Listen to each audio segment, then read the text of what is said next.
इस बुधवार की क्लास में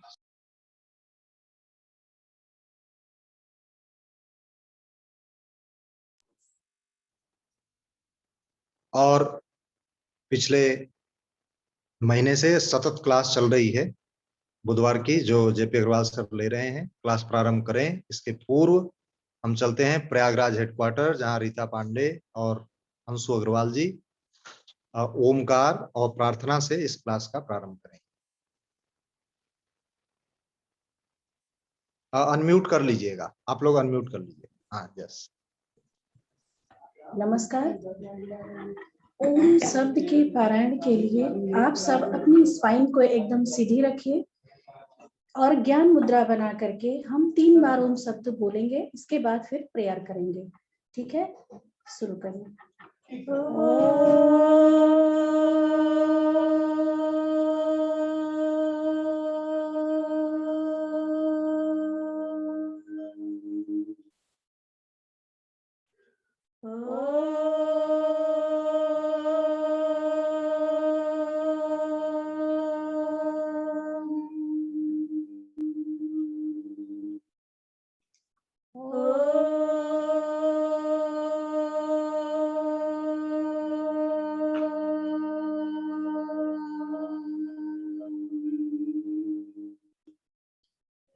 वह शक्ति हमें दो दयानिधि, कर्तव्य मार्ग पर डट जावे, पर सेवा पर उपकार में हम निज जीवन सफल बना जावे। वह शक्ति हमें दो दयानिधि, कर्तव्य मार्ग पर डट जावे। हम दीन दुखी निबलो बिकलो के सेवक बन संताप हरे। जो हैं बिछुड़े भूले भटके, उनको तारे खुद तर जावे। वह शक्ति हमें दो दयानिधि, कर्तव्य मार्ग पर डट जावे। छल द्वेष दंभ पाखंड झूठ, अन्याय से निस दिन दूर रहे। जीवन हो शुद्ध सरल अपना, सुचि प्रेम सुधार से बरसावे। वह शक्ति हमें दो दयानिधि, कर्तव्य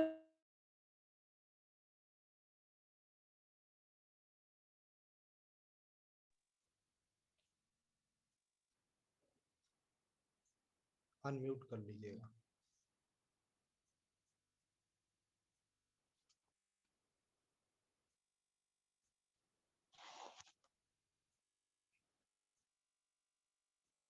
अनम्यूट कर लीजिएगा आप लोग। अंशु जी।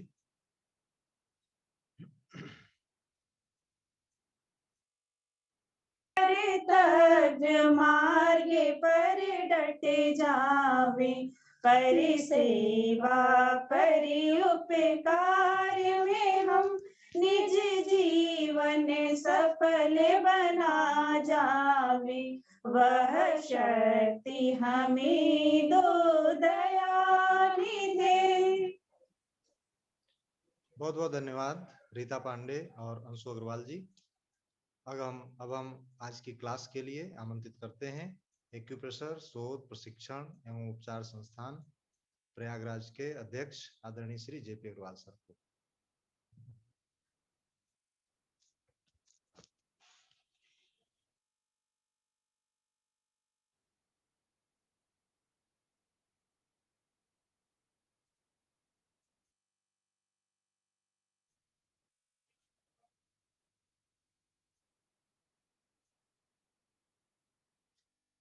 हाँ, विशाल जी सर जुड़े हैं ना?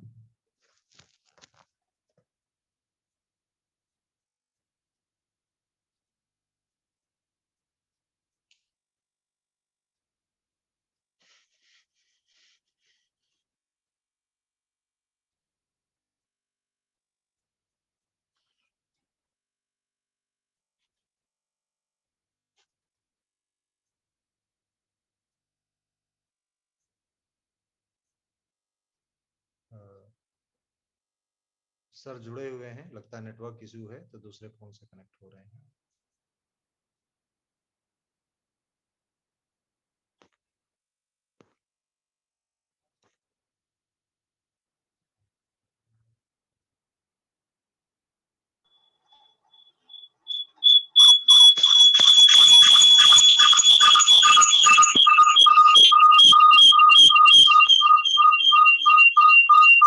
हेलो। हाँ जी, आवाज आ रही है? ऑडिबल? हाँ ऑडिबल सर। अगर एक फोन को म्यूट कर दें तो आवाज बंद हो जाएगी। हेलो, जी दूसरे को बंद कर दिया। हाँ हाँ सर, अभी ऑडिबल विजिबल दोनों है sir. I am audible and visible. Yes sir. फिर एक्चुअली अनम्यूट किया हुआ था। अच्छा सर, हाँ एक फोन को होस्ट था, दूसरा नहीं, इस पे जिस पे हम कर रहे हैं जी जी हमने इंटीमेट भी कराया था। जी। ठीक, any how, thanks to prayer team and also professor Anil Singh जी,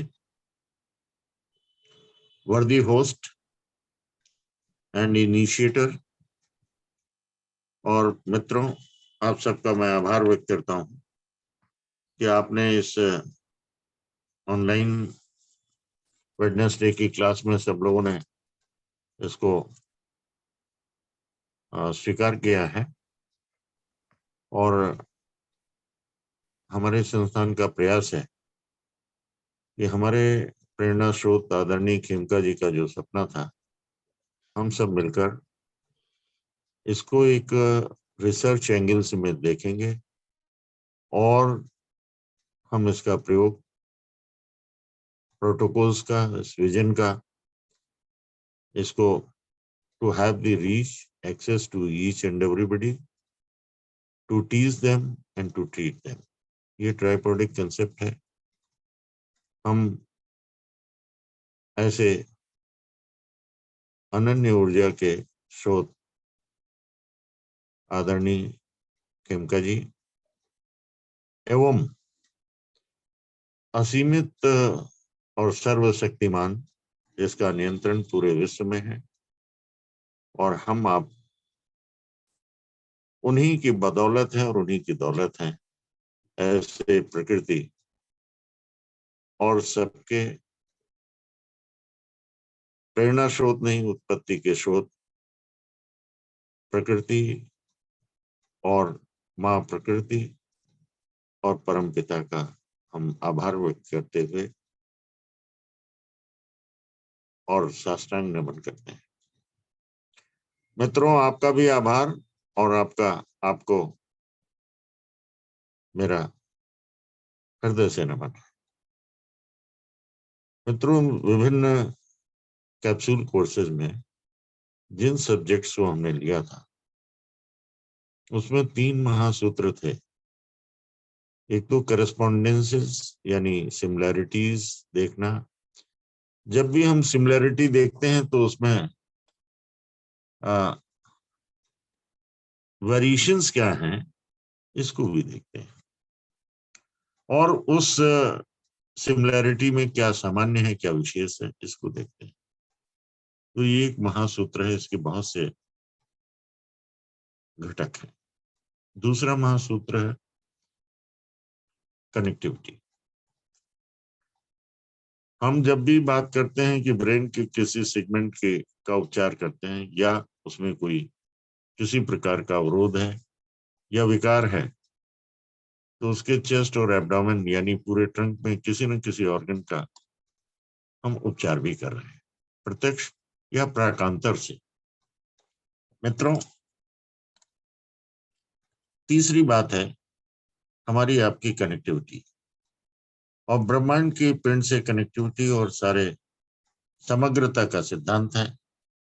और ये कनेक्टिविटी ही जन्म देता है परिवार का कॉन्सेप्ट आपके सामने आता है, समाज का, देश का और पूरे कॉस्मोस और ग्रुप का कंसेप्ट आता है।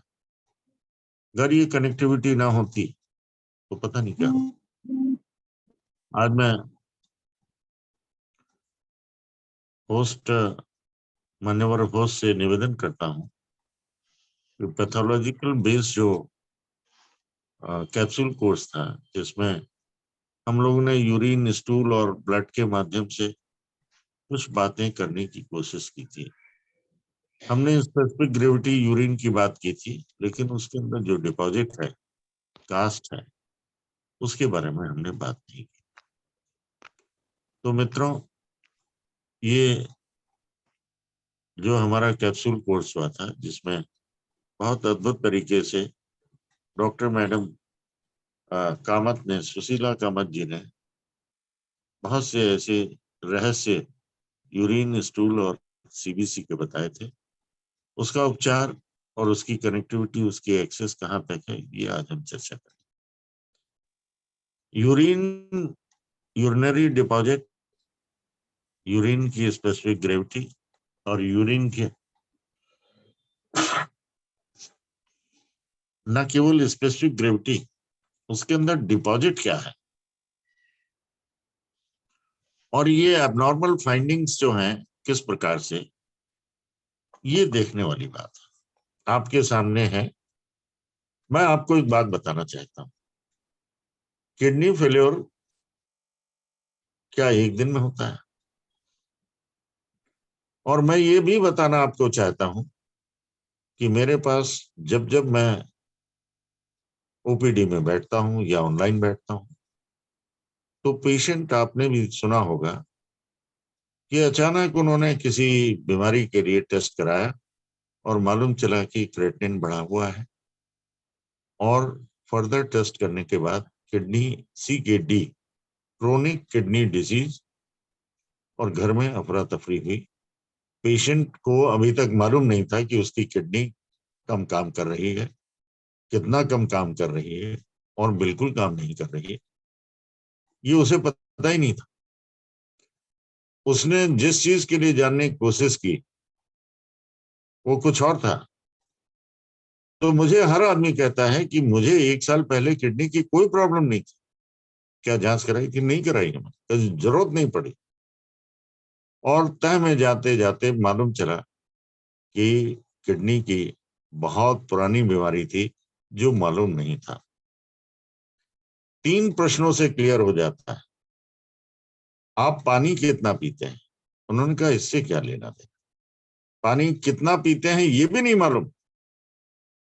तो किडनी के फेलियर का ट्राइपॉडिक जो कंसेप्ट है, वो 3 बातों से पता चलेगा। आपने पानी का इंटेक कितना है, और किडनी उसका सेकंड, उस ट्राइपॉडिक कंसेप्ट में पहला पानी है, दूसरा किडनी है, और किडनी को छोड़ दीजिए तो तीसरा या दूसरा आप कहें कि कितना पानी पिया और कितना मूत्र के रूप में पेशाब बाहर निकला। इसमें किसी डॉक्टर की जरूरत नहीं है, लेकिन ये नहीं मालूम कि हमें कितना बॉडी फ्लूइड्स होता है और कितना हमें प्रतिदिन दूध, चाय, पानी, किसी भी रूप में बॉडी फ्लूइड्स जो है हम कितना पिए। ये हमारी बेसिक से लेके एडवांस ट्रेनिंग तक का भाग है कि हमें 3 लीटर के लगभग लेना चाहिए। और ये डिटरमिन करता है, ये इस बात को बताता है कि आउटपुट यूरिन का कितना बना, पानी हमने पिया, बॉडी में पहले ही से था, यूरिन में कितना यूरिन के रूप में निकला, कम निकला तो हमारी क्या प्रभावित होगी, किडनी। और ये प्रक्रिया जारी है सालों से, और आपको मालूम नहीं कि कितना पानी पीना चाहिए, क्योंकि हमें किसी प्रकार से कोई तकलीफ नहीं थी। कुछ लोग कहते थे कभी कभी पेशाब की जलन होती थी, पानी पी लिया ठीक हो गया, या कोई दवा खा ली तो ठीक हो गया, इन्फेक्शन होता था। लेकिन ये किसी को नहीं मालूम कि पानी कितना पीना चाहिए और कितना यूरिन का आउटपुट और कितना डिस्चार्ज होना चाहिए। तो मित्रों, अगर आपको यूरिन देखकर और यूरिन की अनुभूति करके हमने कितना पानी पिया और कितना निकला, आप किडनी के बारे में पहले दिन से जान जाएंगे। और ये आपको मालूम होना चाहिए। बात की बात है, आपने सारी जांच, ब्लड की इलेक्ट्रोलाइट्स, और जब अफरा तफरी तब हुई जबकि आपके किडनी की कंडीशन, डॉक्टर ने कहा आपको डायलिसिस करानी है। अरे हमें तो कोई सूजन नहीं, किसी प्रकार की हमें कोई तकलीफ नहीं है। डॉक्टर्स का मानना है कि तकलीफ आने वाली है, तकलीफ आ चुकी है और गंभीरता को कोई समझ नहीं रहा। तो इसलिए ट्राइपॉडिक कंसेप्ट में पहला जो है यूरिन, आपने कितना वाटर इनटेक है पहली चीज, दूसरा कितना डिस्चार्ज होता है। अगर ये दोनों में बैलेंस नहीं है, समन्वय नहीं है और इसमें तरन्नुम नहीं है, तो हमें किडनी की फेलियर के चांसेस, लेकिन मालूम नहीं। ये भी मालूम नहीं था कि पानी कितना पीना चाहिए, ये भी नहीं मालूम था कि हमें जो है अगर कॉन्स्टिपेशन है तो क्या होगा, ये भी नहीं मालूम है कि पेशाब कम हो रहा है तो खास बात।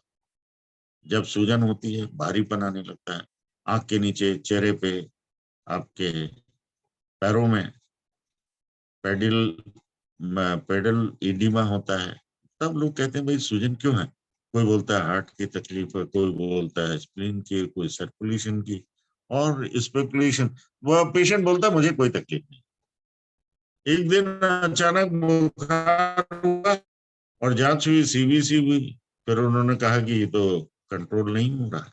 उसके बाद बहुत सी ऐसी चीजें सामने आती तो मालूम चला की तरह लोग ने कितना पढ़ना चाहिए और कितना पेशाब बन रहा है, कितना निकल रहा है, सिर्फ इतना ध्यान के लिए।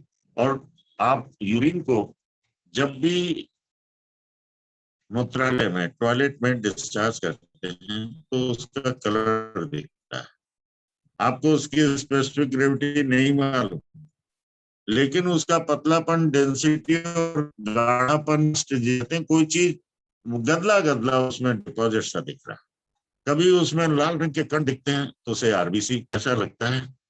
और यदि आपने उसको नोटिस किया कि पेशाब में कुछ लाली है, तो उसमें क्या है, रक्त के लाल कण जो है टूट के आ रहे हैं, ये भी अलार्मिंग है।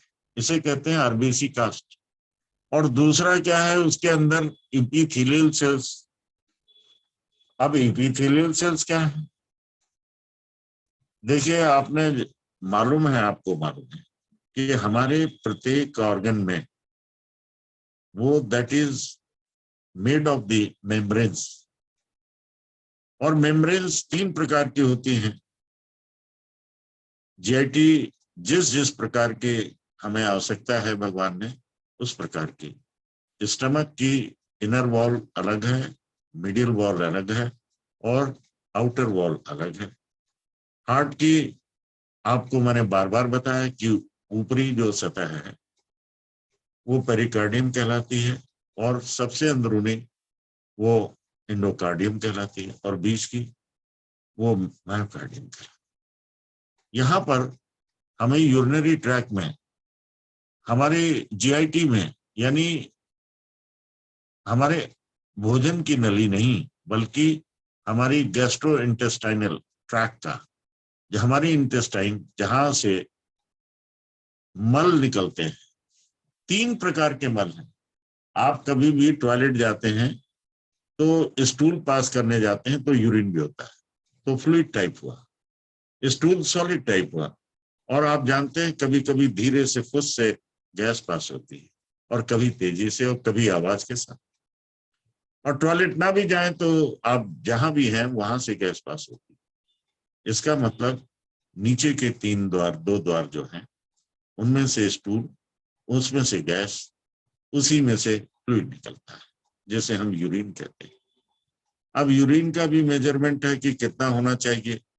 स्टूल कम आया है तो कॉन्स्टिपेशन है, उसकी तकलीफ अलग, हम बाद में चर्चा करेंगे।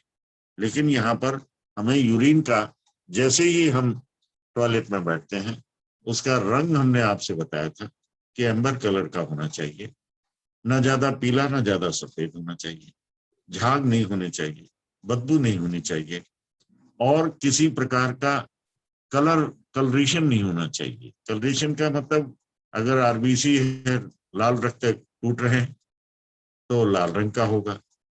अगर आरबीसी उसके अंदर कुछ ऐसी चीज गदला टाइप का है, टर्वेट टाइप का है, तो इसमें ये लगता है कि जो हमारी एपिथेलियल सेल्स किसे कहते हैं, वो हमारी बॉडी के ही जैसे स्किन है या ब्लड वेसल्स है या हमारी यूरिनरी ट्रैक है या जीआई ट्रैक है, इनके जो पार्टिकल्स हैं वो टूट टूट कर यूरिन में आ जाते हैं, उसे कास्ट डिपॉजिट करते हैं।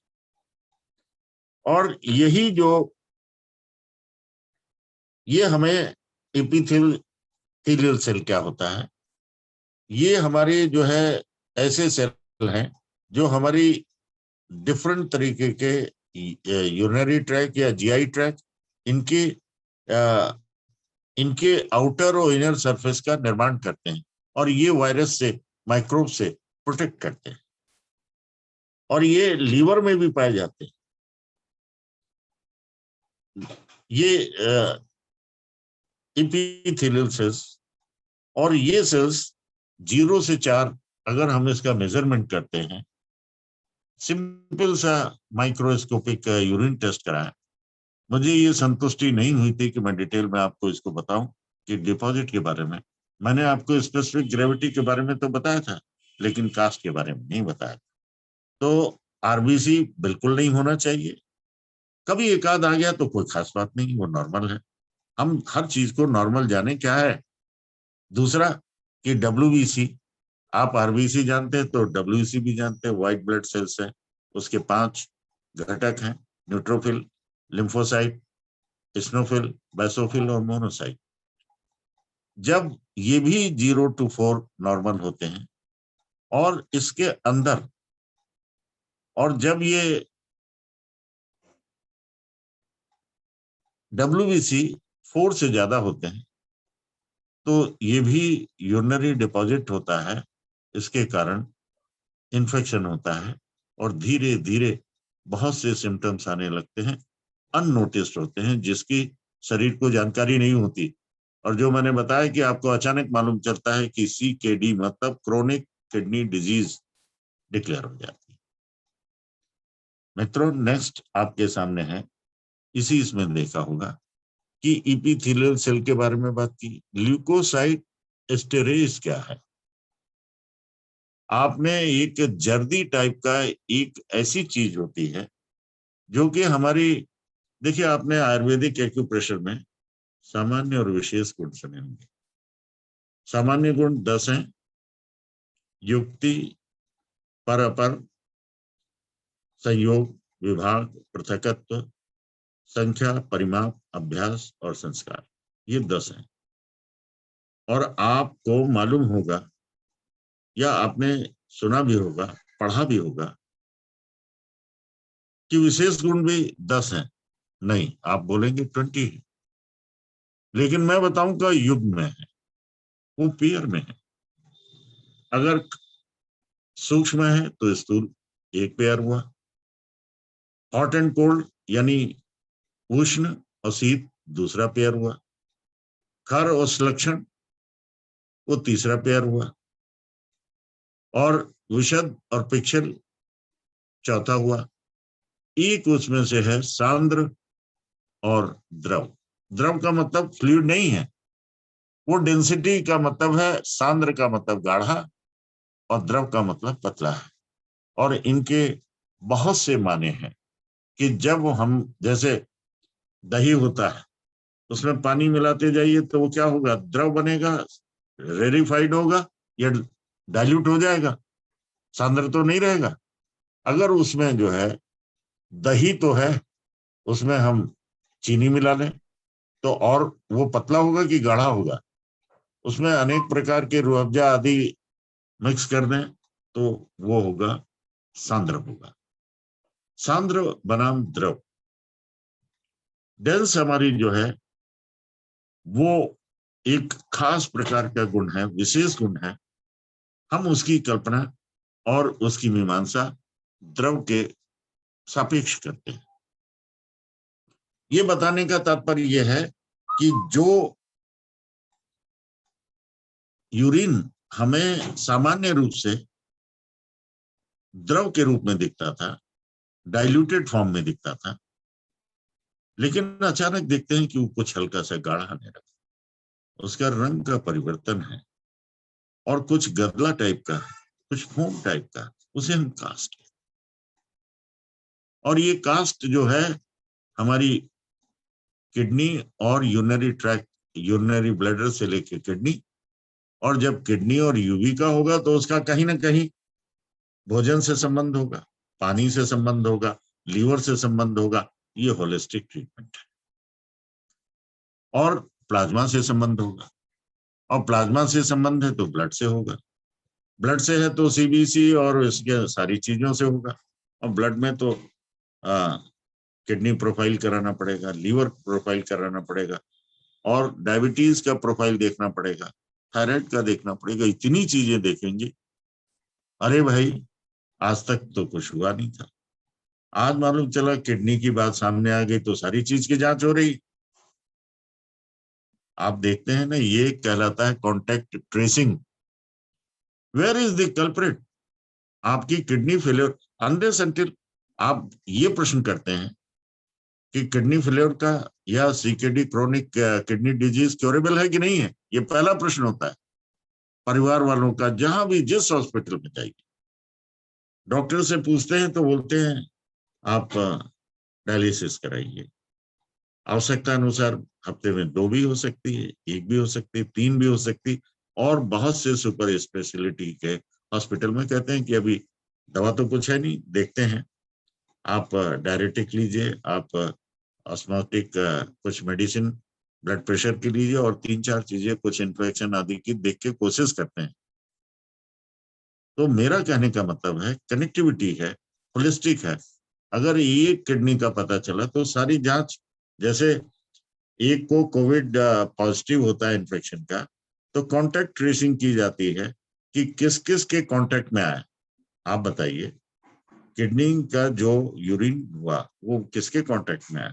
भोजन से बना, और प्लाज्मा का पार्ट था, ब्लड का पार्ट था, कहाँ नहीं बॉडी के अंदर था, तो उसकी कांटेक्ट ट्रेसिंग क्या हम लंग्स में नहीं करेंगे, लार्ज इंटेस्टाइन में नहीं करेंगे, क्या हम लीवर विशेष रूप से नहीं करेंगे, गॉल ब्लैडर के बारे में नहीं सोचेंगे, स्प्लीन, और कौन सा ऐसा ऑर्गन है जिसमें कांटेक्ट ट्रेसिंग नहीं करेंगे?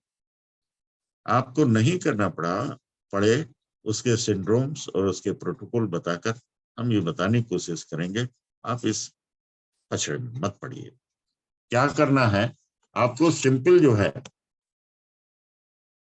सिंपल आपको देख लेना है कि कितने, कहां पर और क्या प्रॉब्लम है, और वो आप प्रोटोकॉल यूज कीजिए।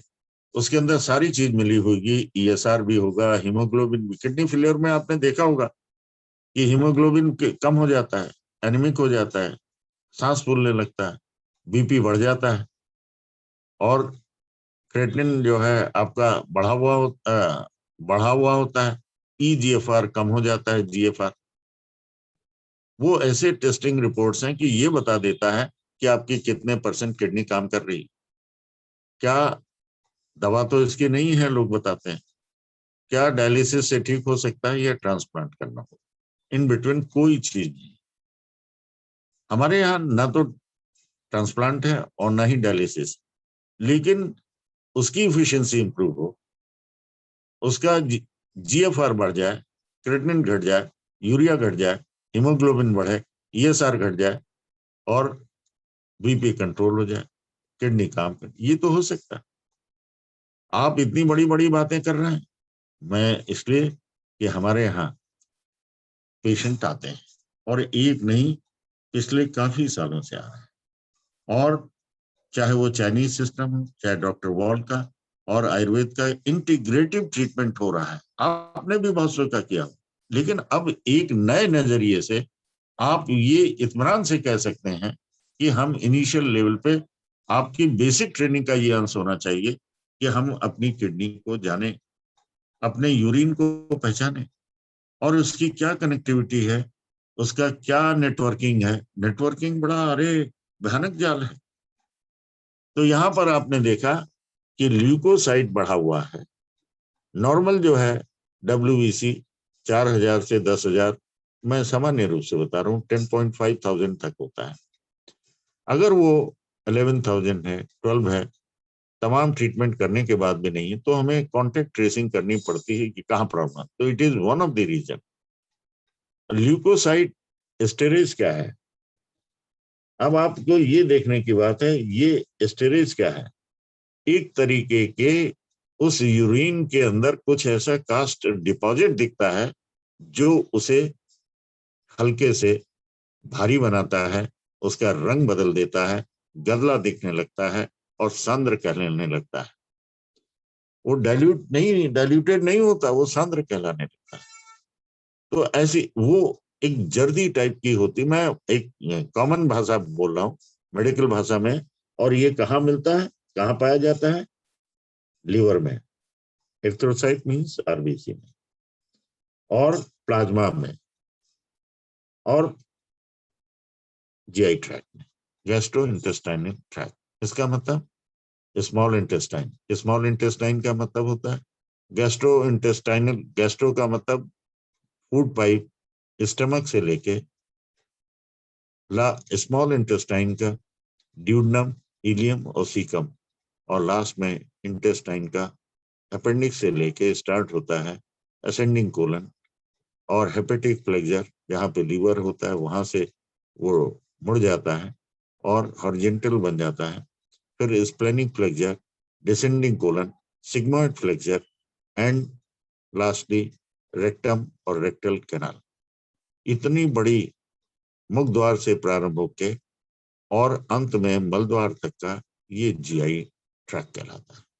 और इसी के पैरेलल दूसरा किडनी और यूवी से जुड़ा हुआ यूरिनरी ट्रैक कहलाता है। ये दो ऐसे ट्रैक हैं। और तीसरा जो है, फिर हम कहेंगे tripodic, GIT and UTI. UT, it is very much connected with the liver, or this is known as the connectivity, and we have to find out the similarity and networking. और फिर उसके बाद आपकी यात्रा बड़ी आसान होगी। जितना जल्दी अर्ली डायग्नोसिस होगा किडनी के बारे में, आपके यूरिन के इनपुट यानी फ्लूइड के इनपुट, पानी का इंटेक और पेशाब का बनना और आउटपुट। किडनी पेशाब बनाती नहीं है, लीवर बनाती है। आपको बार बार ये कहेंगे कि लीवर हमें पसंदीदा है, क्यों? इसका इलाज क्यों नहीं है? क्योंकि इसे 1000 फंक्शंस हैं और 500 बायोकेमिकल्स को ये हैंडल करता है। जो भी आप भोजन में 1000 बायोकेमिकल्स को और 500 फंक्शंस हैं। अगर आपके शरीर में बुखार है तो दीजर लीवर एक कारण है। अगर आपके हार्ट की आर्टरी ब्लॉक हो रही है तो उसमें कोलेस्ट्रॉल का निर्माण, ये भी एक कारण है। अगर आपकी किडनी फेलियर है तो लीवर इसके पीछे जिम्मेदार है। कहीं स्टोन और कहीं फाइब्रोसिस है तो उसमें लीवर है। गैस्ट्रिक एसिडिटी, और कौन सा ऐसा कारण है? मस्तिष्क ठीक से काम नहीं कर रहा है, आपका नरिशमेंट ठीक नहीं है, लीवर इज द कल्प्रिट। और लोग कहते हैं कि एलर्जी है। हम जांच करा के आए, 1000 एलर्जी टेस्ट कराने के बाद 100 आइटम्स को खाने से मना कर दिया। सौभाग्य का ये दुर्भाग्य कि उसमें आपको सबसे ज्यादा जो पसंद चीजें थी उसे बंद कर दिया। अगर खाएंगे तो बीमार रहेंगे। तो ये बातें मैं इसलिए कह रहा हूं कि लीवर में ये स्टेरेज होता है, और जो उसको यूटीआई बताता है, आपकी यूटी में होता है और जीआई में होता है, जीआई ट्रैक में होता है। और अब हम लोगों ने एपिथेलियल सेल के बारे में बात की, और स्क्वेमस सेल्स, ये इम्प्रॉपर कलेक्शंस हैं, जो कास्ट डिपॉजिट है, जो हम अपने इस यूरिन को देख के। अब हम दूसरे पेज नंबर 99 पे आते हैं। इसमें दिया हुआ है कि एबनॉर्मल फाइंडिंग्स इन डिपॉजिट्स। आपका बड़ा सिंपल टेस्ट है, आपने रूटीन और माइक्रोस्कोपी कराया, सुबह कराया, शाम तक रिपोर्ट, और उसके अंदर ये जो नॉमेनक्लेचर आएगा, RBC plus, epithelial cells plus, WBC, pus cells plus, और हाइलिन, अब आगे जो हम बता रहे हैं, ये कास्ट किसे कहते हैं? माइक्रोस्कोपिक मतलब सूक्ष्म, सिलिंड्रिकल मीन्स बेलनाकार। ऐसे बहुत छोटे छोटे जैसे बेलन के आकार के, सिलेंडर के आकार के स्ट्रक्चर होते हैं, और ये किडनी के द्वारा प्रोड्यूस होते हैं। ये कास्ट जो है उसके द्वारा, किडनी के द्वारा प्रोड्यूस होते हैं। और प्रेसिपिटेट ऑफ प्रोटीन, प्रोटीन के न हजम होने के कारण, और प्रोटीन जब हजम होगा तो हमें पूरी जितनी भी त्वचाएं हैं, हमारी जितने भी कवरिंग्स हैं, मेम्ब्रेन्स हैं, चाहे सेरस मेम्ब्रेन हो, चाहे आपके घुटने के तरल पदार्थ की कवरिंग हो, कहीं भी हो, उसका योगदान प्रोटीन है। Protein is a building material. आपने अपने घरों का निर्माण कराया होगा, ईंटों का ब्रिक वर्क के बाद एक प्लास्टर होता है which protects the wall and gives the and provide the durability, और सौंदर्य भी उसी से, प्लास्टर से होता है। तो ये प्रोटीन का फंक्शन उसी तरीके से है। हमारे शरीर के त्वचाओं का और तमाम लेयर्स का निर्माण जो कि हर ऑर्गन की कवरिंग के रूप में है और प्लास्टर की तरह है, सिमिलरिटीज देखनी है। हम बहुत बड़े न तो वैज्ञानिक हैं और न ही शोधकर्ता हैं और न ही डॉक्टर हैं। हम लोग सामान्य लोग हैं, सामान्य भाषा को समझते हैं। ये एक अंतर है। विशेष प्रकार का उपचार करते हैं और होलिस्टिक है। हमें किडनी के बारे में भी जानना है, लीवर के बारे में भी, हार्ट के, ब्लड वेसल्स के भी, और सेल के कितने प्रकार हैं, कितनी चीजें हैं, हमारा सारी चीजों का, ब्लड वेसल्स क्या हैं, ब्लड वेसल के कितने प्रकार हैं, उनका रोल क्या है, जीआई ट्रैक क्या है, इसे हमें सामान्य ज्ञान के आधार पर पूरी चीजों को ट्रेस आउट करना है। न केवल ट्रेस आउट करना है, यहां तक कि हम उसे इतना जाने कि हम एक एक चीज को जानकर उसका उपचार कर सकें। तो विशेष बात क्या है कि हम सामान्य लोग, हम सब मिलकर 25 वर्षों से विशेष बीमारियों का, जो अल्टीमेट है, हार्ट के फेल्योर का है, हार्ट के ब्लॉकेज का है, किडनी के फेल्योर का है, ट्रांसप्लांट जैसे हैं केसेस, और तमाम ऐसे हैं जो इनक्योरेबल हैं। 2 कारण से, या तो उम्र ऐसी हो गई जिसमें ट्रांसप्लांट नहीं हो सकता, या आपके पास धनराशि इतनी नहीं कि ट्रांसप्लांट नहीं हो सकता, या आपके जो है शरीर की इम्यून सिस्टम, आपका आरईएस हर ऑर्गन का इतना पुअर है कि वो सर्जरी नहीं हो सकती। रोज आप कहाँ भागे, कैसे भागे। तो इन सब के लिए ये हमें परमात्मा ने, प्रभु ने और पब्लिक ने, जिसे हम पेशेंट कहते हैं, परमात्मा, पेशेंट, पब्लिक, सब ने हमें मौका दिया, और उसे मत चूको चौहान खेमका जी का कहना, ये हम लोग ने, और हम सब मिलकर इसे प्रयास कर रहे हैं। तो दिस कास्ट आर माइक्रोस्कोपिक है, सिलिंड्रिकल इसका स्ट्रक्चर है, और ये किडनी के द्वारा प्रोड्यूस होते हैं, और प्रेसिपिटेशन होता है प्रोटीन का। प्रोटीन बिल्डिंग मटेरियल है, और हमारे जितने भी ऑर्गन हैं उनके जितनी भी मेम्ब्रेन्स हैं, कवरिंग्स हैं, वॉल्स हैं, उसकी प्लास्टर नुमा प्रोटीन के द्वारा होता है। अब इसका जब प्रोटीन मेटाबॉलिज्म डिस्टर्ब होता है, एक्सेस डिफिशियंसी होती है, जब जज्ब नहीं होता, प्रोटीन को अमीनो एसिड में नहीं बदल पाता हमारा जीआईटी और लीवर के आयंस, तब क्या होता है, धीरे धीरे किडनी पे ये कास्ट के रूप में डिपॉजिट होने लगता है, और किडनी की वर्किंग को, इफिशियंसी को इफेक्ट कर देता है। May be form due to proteinuria, protein की से संबंधित जो डिसफंक्शन है और जो इम्बैलेंस है एनर्जी को, किडनी की जिसकी रिक्वायरमेंट है, और वही उसके कारण ये चीजें।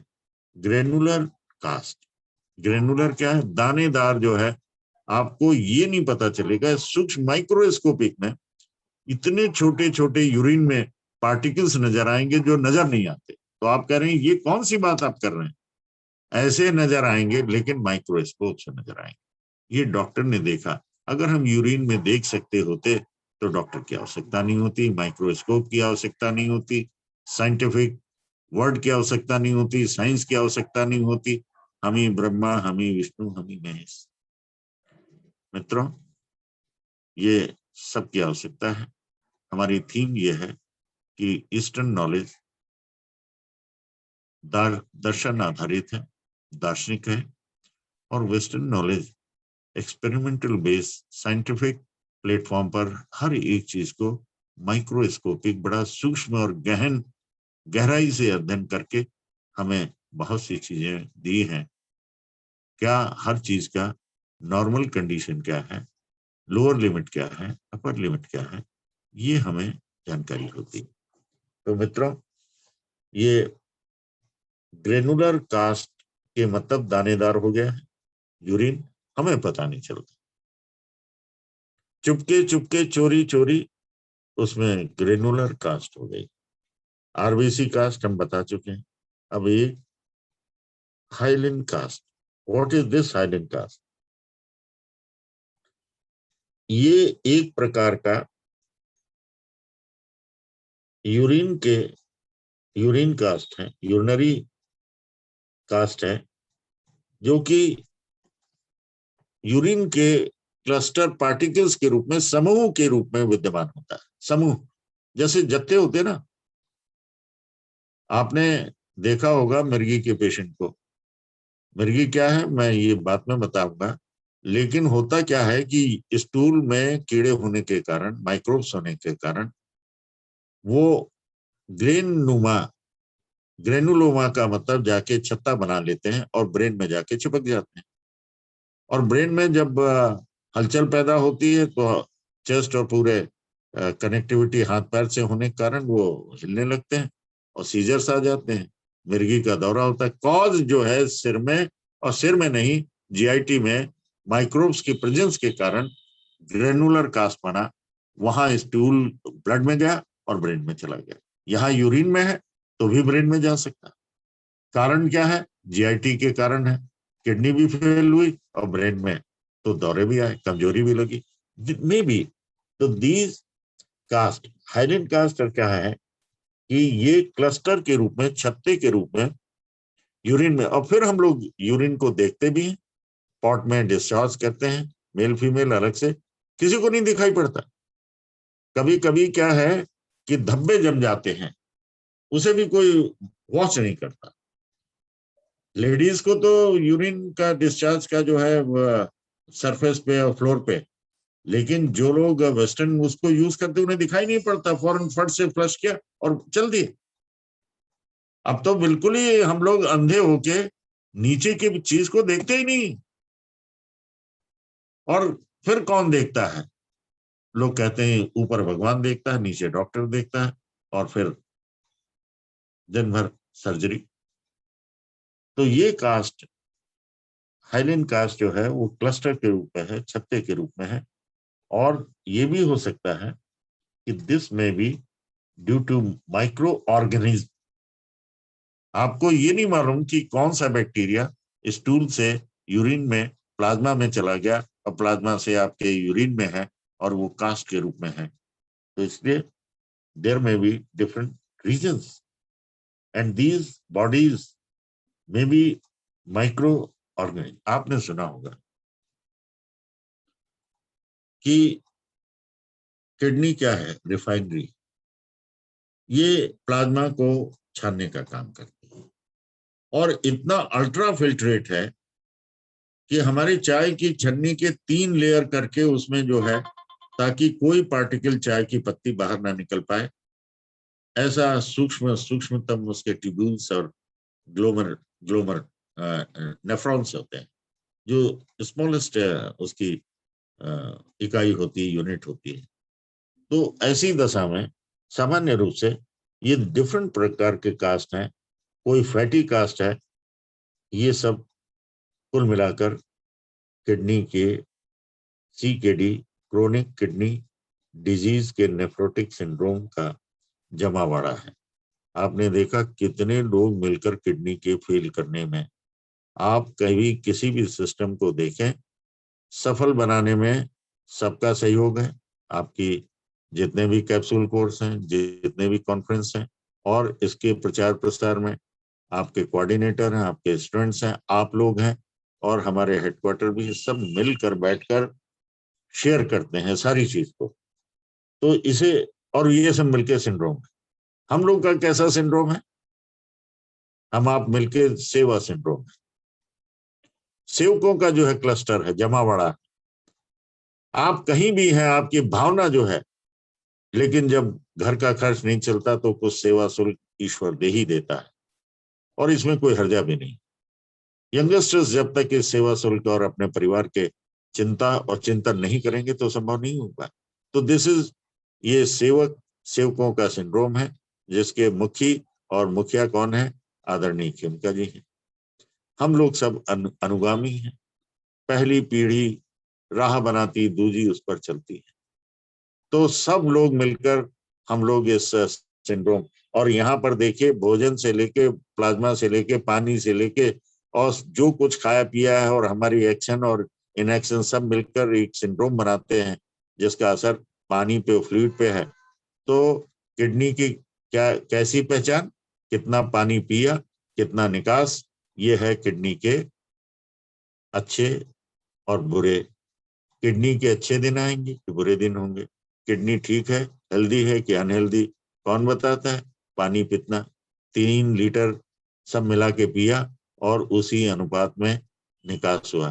कम हुआ तो किडनी फेल कर रही है, ज्यादा पानी पिएंगे तो ज्यादा उसमें। तो कुल मिला के, सब मिला के एक सिंड्रोम बनाते हैं, nephrotic syndrome. Kidney, C means chronic, K means kidney disease, और नेफ्रोटिक सिंड्रोम। पिगमेंटेड मतलब जब वो कास्ट डिपॉजिट का रंग बदल जाता है, रंगीन हो जाता है, तो उसे pigmented cast in haemolytic anaemias. आप जानते हैं कि आरबीसी में, डब्ल्यूबीसी में जब हिमोलिसिस होता है, अगर हमारी हर एक की लॉन्गेविटी है, ब्लड के सेल्स जितने उसका जीवन है, अगर वो पहले उनका जो है डिस्ट्रक्शन हो गया, मृत्यु हो गई, तो भी डेब्रीज को, उसको पार करने के, सफाई करने के लिए किडनी को फिल्टर करना पड़ेगा, लिम्फेटिक सिस्टम को वर्क करना पड़ेगा। तो ये जो कलर्ड कास्ट है, जो हमारे हीमोलिसिस होता है, टूटते हैं, ब्रेकडाउन होता है, और उसमें एनर्जी पार्टिकल्स यूनाइट होते हैं, संयोग और विभाग, वो एनीमिया।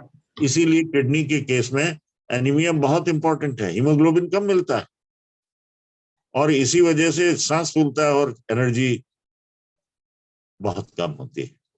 तो this is known as pigmented cast in haemolytic anaemia. आप देखिए, एक छोटे से माइक्रोस्कोपिक रूटीन या माइक्रोस्कोपिक यूरिन टेस्ट से कितनी चीजें, उसमें लिखा रहता है RBC plus, WBC, protein plus, या एल्ब्यूमिन प्लस, और तमाम तरीके की इंफॉर्मेशन।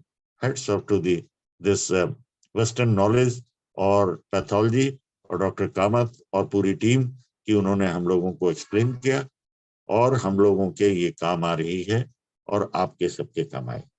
अब आइए, उसके अंदर कुछ क्रिस्टल्स भी दिखते हैं, खास तौर से क्रिस्टल्स ऑफ ऑक्जेलिक एसिड, और दुनिया भर के डिफरेंट काइंड्स में भी सीन। तो जो हमारी किडनी में स्टोन होता है, वहां किडनी फेलियर नहीं हुआ, वहां किडनी स्टोन। यूरिनरी ट्रैक्ट में, यूरिनरी ब्लैडर में भी होता है, और किडनी और यूवी से जो जुड़ाव होता है, जंक्शन, वहां पर भी होता है, उस जंक्शन पे भी होते हैं। और दूसरा क्या है, अगर if infection is seen, bacteria में भी आइडेंटिफाई। तो उसमें लिखते हैं कि यूरिन में बैक्टीरिया है या नहीं है, नील है या कुछ है, सीन। तो और पैरासाइटिक इन्फेक्शन एविडेंस इन दी सिस्टोऑस्मोसिस, और यहां तक कि मैलिग्नेंट सेल्स इन ब्लैडर और यूरिनरी पैसेज हैं, जो कि कैंसर को इंडिकेट करता है। ये अब आप देखिए पेज नंबर 100 पे, जिसका आपको इंतजार था, पीडीएफ मिल चुकी है, लेकिन इस विजन के साथ आपको ट्रीटमेंट बहुत आसान है। बिना आपको सिंपल, आपने यूरिन की जांच कराई, किडनी उड़ने की अभी कोई बात नहीं कर रहे हैं, और इसलिए किडनी फेलियर नहीं होगी। अगर हमने इस कास्ट को माइक्रोस्कोपिक 3 टेस्ट कराने हैं आपको, स्टूल, सीबीसी और यूरिन, बस हो गया। अब उसके बाद किडनी उडनी आपकी सेफ रहेगी, क्योंकि आपको मालूम है कि अगर यूरिन में आरबीसीआई, डब्ल्यूबीसीआई ये कास्ट है तो ये ट्रीटमेंट, अभी ट्रीटमेंट। अगर यूरिन में आपको प्लाज्मा और किडनी की मेरिडियन कौन सी है इंटीग्रेटिव, उसमें आयुर्वेदिक में बिल्कुल सही बता रहे हैं, राइट इंडेक्स फिंगर में 3 जोड़ हैं और 10 स्पाइरल हैं, 10 वर्टिकल हैं और बहुत सी ऐसी हैं, सब उसमें हम कर सकते हैं। अगर आपके प्लाज्मा में यानी किडनी के उसमें फ्लूइड में 4th नंबर में अगर आपको लाली दिखता है तो आरबीसी को स्टॉप करने के लिए मतलब किडनी को रोकना है, किडनी की एफिशिएंसी कंट्रोल करना है। अगर ये 3 दिन में ट्रीटमेंट दिया, आपका यूरिन रेड कलर का है, आपने लिया 4th स्पाइरल, किडनी की, यूरिन की और पानी की मेरिडियन लिया, 4th लिया, करेस्पॉन्डेंस उसका स्पाइरल किया, और क्या है ब्लड आ रहा है लाल है तो पित्त बढ़ा हुआ 3/4 सिडेट और 5-6 टोन, 0 टोन 9 सिडेट का मतलब इन्फेक्शन, पस सेल है तो 4-5 सिडेट 4th में ही और 3-6 टोन। अगर पस सेल के अलावा एक कास्ट और है, वो है क्रिस्टल्स की, जो स्टोन फॉर्मेशन के लिए बहुत दिनों तक स्टोन है और उसमें कॉलिक पेन होता है। देखिए किडनी फेल्योर में ये प्रोटीन का इम्बैलेंस होता है, प्रोटीनिरिया और साथ में प्रोटीन मेटाबॉलिज्म, लेकिन आपके खाने पीने में बहुत सी ऐसी इरेगुलरिटीज होती हैं कि वो कास्ट क्रिस्टल कास्ट बन जाती है, डिपॉजिट होती है, तो क्रिस्टल अर्थ यानी पार्थिव हो जाते हैं। तो 5th स्पाइरल में आपको कहाँ कास्ट मिली? यूरिन में, प्लाज्मा में मिली। उसकी मेरिडियन कौन सा फिंगर? Right index finger. और अर्थ का कौन सी है? 5th, उसमें 4-5 सिडेट पस सेल्स है, या पस सेल्स का तो 4th में। जितने भी क्रिस्टल के कास्ट हैं तो स्टोन बनना बंद होगा, क्योंकि स्टोन आप बार बार किडनी से आप किसी भी तरीके से निकलवाते रहिए, स्टोन बनता रहेगा। और अक्सर आपने देखा होगा डॉक्टर कहते हैं खूब पानी पियो, तो उससे किडनी के एनर्जी का इम्बैलेंस होने के बहुत बड़े चांसेस होते हैं। इसलिए पानी, चाहे किडनी फेलियर हो, चाहे आपकी किसी प्रकार का कास्ट हो, मिनिमम और जो नॉर्मल कंडीशन है पानी पीने की इंटेक की, उससे हमें डिस्टर्ब नहीं करना चाहिए। और लास्ट में देखिए बैक्टीरियल इन्फेक्शन है तो हम right infection, right index finger में, ऑल एलवीएम में 0 to 9 सिडेट, ये स्पेसिफिक हुआ कि हमारा ट्रीटमेंट कहाँ पर और कैसे होना है। तो मित्रों, ये आपको आज छोटी सी चीज से पानी के ना पीने, कम पीने या ज्यादा पीने से किडनी के फेलियर का चांसेस होते हैं, और पेशाब कितना बना, कितना नहीं बना और कितना निकला, सिर्फ ये 2 बात आपको ध्यान में रखना। जिस अनुपात में नॉर्मल कंडीशन क्या है, 3 लीटर पीना चाहिए, और आपको कितना निकलना चाहिए उसी के अनुपात में। और बाकी आपको किसी भी चीज का ज्ञान नहीं है, एसिडिटी है, कॉन्स्टिपेशन है, उसके लिए आप ट्रीटमेंट करते रहिए, लेकिन आपकी किडनी अचानक फेल नहीं होती। वर्षों वर्षों पहले हमें मालूम ही नहीं होता, और किस अंधेरे में किस तरीके से। तो ट्राइपोडिक है, आपको मैं ये बताना चाहता हूं कि ट्राइपोडिक त्रिस्कंधात्मक का मतलब क्या हुआ, कि किडनी के वेलबींग एफिशिएंसी को मेजर करने के लिए क्या जानना चाहिए? पहले ही दिन, 10 साल पहले, 10 साल बाद हुई है, 10 साल पहले आप जांच कराएंगे, नहीं मालूम चलेगा, लेकिन ये जरूर मालूम चल जाएगा कि आप पानी कितना नॉर्मल पीना चाहिए, कितना कम पी रहे हैं, सब मिलाकर क्या कर रहे हैं। दूसरा, कितना पेशाब बनना है और कितना निकल रहा है। इसमें स्पेशलिस्ट क्या करेगा, डॉक्टर क्या करेगा, और दुनिया में कोई कुछ कर भी नहीं सकता। ये केवल आपको जानना चाहिए और हर घर के सदस्य को मालूम होना चाहिए। पानी आरओ का है या सादा, ये महत्वपूर्ण नहीं है, महत्वपूर्ण ये है कि वाटर इनटेक कितना है। बाद में आप इलेक्ट्रोलाइट्स जांच कराते हैं कि पोटेशियम कितना है, क्लोराइड कितना है, और सोडियम कितना है। वो तो अल्टीमेट ये बताता है ना। मैं आपको ये बताना चाहता हूं कि जब हार्ट के बारे में आपको आगे फेल होने वाला है, ये कैसे मालूम?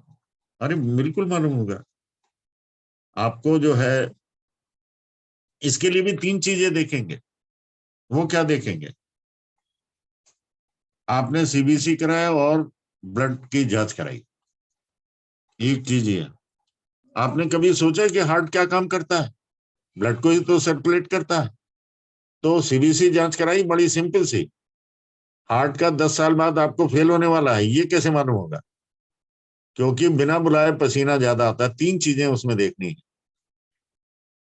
हार्ट की कंडीशन क्या है वो आपको इको डॉपलर से पता चल जाता है। कहेंगे हम नहीं कराना चाहते, कोई बात मत कराइए, लेकिन आपको चाइनीज सिस्टम या इसको इंटीग्रेटिव आपने क्या क्या सिम्टम्स पढ़े हैं 10 साल पहले, आपको मालूम चलने लगता है। उसमें 3 बातें हैं। पहला है ब्लड एनीमिक है या हेल्दी है, और दूसरा है हार्ट का स्ट्रक्चर, और तीसरा ट्राइपोडिक में क्या है? पसीना। आप कहेंगे कि हार्ट का बिल्कुल, अगर जैसे यूरिन मल है तो वो क्या है? मल नहीं है। आपके जो है इनटेक है, जो हमारा किडनी के लिए सबसे आवश्यक है, उसी का। जैसे स्टूल कहाँ से बनता है? भोजन से बनता है। उसे मल क्या है? अगर मल रुक जाए, जाम हो जाए, ट्रैफिक जाम हो जाए, तो सब लेने के देने पड़ जाएंगे। और यूरिन नहीं बना, निकला नहीं, तो सारे लेने के, तो मल हुआ। या बॉडी के लिए सबसे एसेंशियल पार्ट है, इसीलिए पसीना भी एसेंशियल पार्ट है। वो हार्ट की पहले मच बिफोर बता देता है कि पसीना आता ही नहीं है या पसीना बहुत आता है। आप कहेंगे ये नॉर्मल, नॉर्मल तो हर जगह मालूम हो जाता है कि हम एक्सरसाइज कर रहे हैं तो पसीना नहीं आ रहा है, बहुत ज्यादा कर रहे हैं या बिना एक्सरसाइज के जरा सा चले तो पसीने पसीने हो गए, किसी ने डांट दिया तो पसीना पसीना हो गया। क्यों? क्योंकि हमारी हार्ट की कंडीशन चल रहे हैं। तो अच्छा, दूसरी बात क्या है? कमजोरी लग रही है किसी भी ऑर्गन सिस्टम के बीमारी में। इम्बैलेंस ऑफ एनर्जी का मतलब जो वीकनेस है, खाना खूब खा रहे हैं, हजम भी हो रहा है, लेकिन वीकनेस क्यों लग रही? मालूम चला कि हजम भी हो रहा है, खा भी खूब रहे हैं, लेकिन जितना हीमोग्लोबिन होना चाहिए उतना नहीं है। तो हार्ट क्या करेगा? सब जगह एनीमिक हार्ट होगा और डिफिशिएंट हार्ट होगा, और हार्ट की एनर्जी कमजोर होगी। जब उसे ज्यादा वर्क करना पड़ेगा तो पसीना बहुत आएगा। तो ये बातें। और जब हमारे जिससे ब्लड बना, किससे? भोजन से। एसिडिक है तो दिक्कत होगी, तब छाती में दर्द होगा, हमें पता ही नहीं। गैस खाए पिए चले जा रहे हैं, खूब जो है तला भुना, और ऐसी कभी किसी की चिंता ही नहीं करते। पसीना आ रहे हैं तो कोई बात नहीं, और दूसरी बातें बहुत चीज।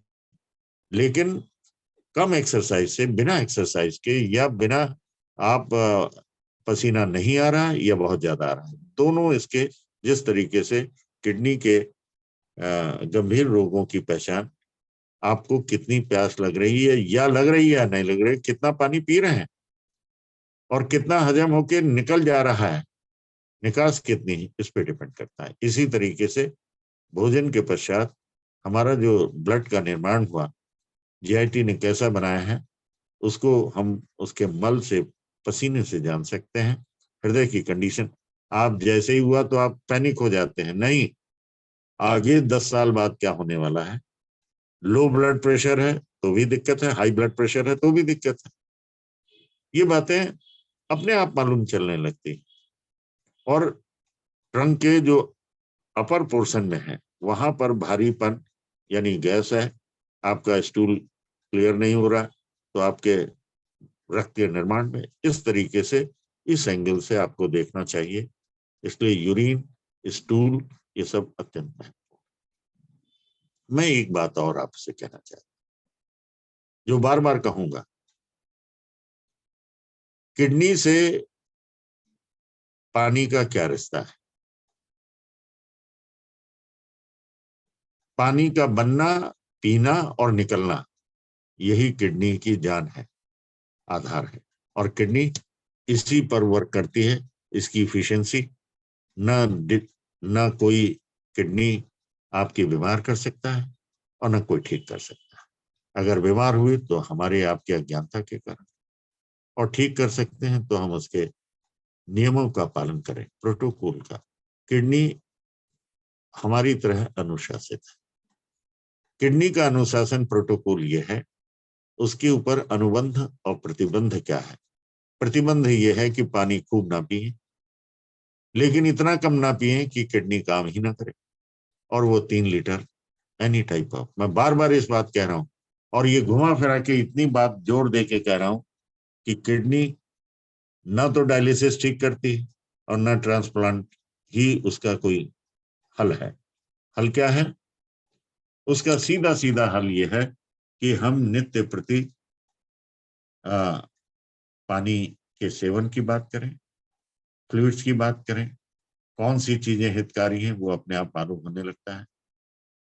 डॉक्टर्स के पास वो बुलाने नहीं आते, हम जाते हैं, फिर कहते हैं कि साहब 3 प्रश्न पूछते हैं, ठीक होगी कि नहीं होगी और बचेंगे कि नहीं बचेंगे। ये प्रश्न किसी को भी नहीं मालूम, और ये प्रश्न हमें भी रोज कौनते हैं, हर आदमी पूछता है। तो हम लोगों को क्या करना चाहिए? सबको इस बात की सूचना, जो मांगे ना मांगे, प्रेरित करना चाहिए। रीच वन, हम इस बात को पढ़ाएं, बेसिक में भी, एडवांस में भी। और ये ट्रीटमेंट, और इससे पहले आपको मैं दिखा दूं इसी पीपीटी में पूरी किडनी फेलियर का, प्रोटीन के मेटाबॉलिज्म का, आप पेज नंबर पूरा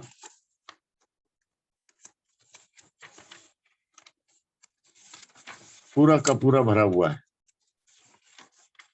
आप देखेंगे कि जो यूरिन के उसमें है, तो इससे पहले के, यानी 98 से पहले जितने भी हैं, एक बार अनिल जी थोड़ा सा खोल के दिखा दें, इससे पहले के जितने भी पेजेस हैं, renal treatment, renal tuberculosis and nephritic syndrome, की किडनी में अगर ट्यूबरकुलर है, टीबी है, तो क्या होगा, किडनी फेलियर क्या है। और किडनी में बहुत सी सिस्ट हैं, पॉलीसिस्टिक किडनी है, रीनल ट्रीटमेंट है, एक्यूट रीनल डिसऑर्डर है, और ये सारी चीजें आपको दी हुई हैं। इसको अब आप इसके महत्व को जानकर इस ट्रीटमेंट को, ये जाने बगैर कि हमारी फेल होने वाली है और आगे फेल हो गई है तो भी इलाज है, होने वाली है तो भी है, और ट्राइपोडिक है, सुरक्षात्मक है, अर्ली डायग्नोसिस है, ये ट्रीटमेंट अद्भुत है। इसकी सबसे बड़ी कमी है कि जानकार कम है, पॉइंट के लगाने वाले कम हैं, बताने वाले कम हैं, और घर घर पहुंचाने के लिए ये आज जिस तरीके से मैं लगा के बैठा हूं, तो आपको मालूम होना चाहिए कि बीमारी कितनी ही बड़ी हो, और हम लोग अब इसको धीरे धीरे पैर पे, हमारी बेसिक उसमें करस्पॉन्डेंस। आज मैं एक बात और आपसे निवेदन पूर्वक कहना चाहता हूं कि हमारे प्रेरणा स्रोत, हमारे कार्यालय, हमारे जो है छतनाग स्थित महाविद्यालय में उनकी मूर्ति का अनावरण होगा, और वो तिथि है फाउंडेशन डे 26 तारीख को, और 25 और 26 को ऑनलाइन और ऑफलाइन ये एक महत्वपूर्ण वर्कशॉप होगा। और 1 साल के एक्यूप्रेशर के कैंपस, ऑफलाइन कैंपस का वनवास तोड़ने का ईश्वर का संकेत मिला है।